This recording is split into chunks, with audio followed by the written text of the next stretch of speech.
আমি যাই তোমার সাথে? না না না, তোমার আসা লাগবে না, তুমি কোথায় যাবে সেখানে যাও। কথা বলে বুঝলাম যে লোকটা অনেক ভালো। আচ্ছা তাহলে সাবধানে যেও। আচ্ছা ঠিক আছে। কি যে করে। আরে ভাই মালটা একটু তাড়াতাড়ি বানাও না, মালের ঘেরা উঠছে আমার।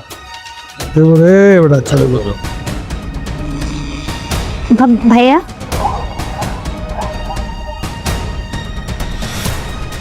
কিরে মামা, কোনটা খাইবি? আরে মামা আবার জিজ্ঞেস কান, পিজাটাই খাবো।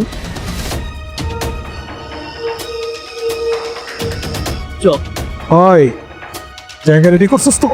আরে মামা একদম খালি। আমার মোবাইলটা দিয়ে দেন, আমি চলে যাই। আরে শোনা, এখানে তো মোবাইল নাই।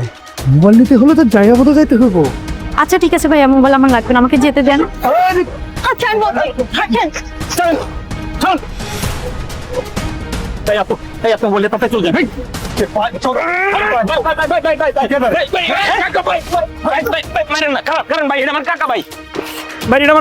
কি কোয়াস?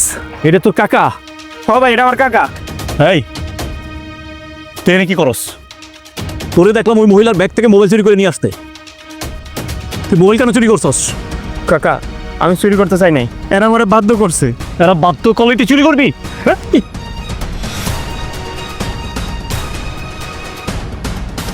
আজকে যদি তোর বাপ পয়সা থাকতো তোর জীবিত কবর দিত।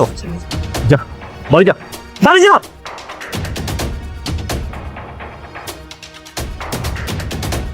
মারবেন আমারে? মারেন, যত ইচ্ছা তত মারেন, কোনো সমস্যা নেই। কিন্তু কিছু কথা বলে যাবে। আপনারা কোনো মায়ের ঘর থেকে আসেন না?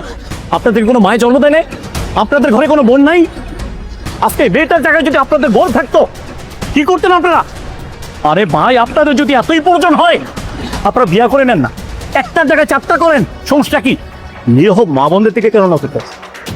আপনাদের জন্য আজকে মা বোনরা ঘর থেকে বেরোতে ভয় পায়। নিজেরা তো নষ্টামি করছেন, সাথে আর একটা নিরীহ ছেলেকে বাধ্য করছেন। একটু তো বিবেক করেন। আল্লাহ একদিন আপনাদেরকে শাস্তি দিবে, কঠিন শাস্তি দিবে। সেই দিনের জন্য অপেক্ষা করুন। শুনেন, কই যান আপনারা? বাসায় যান। আমার সাথে চলেন, আজান করছেন, আমাদের যাবো। চল।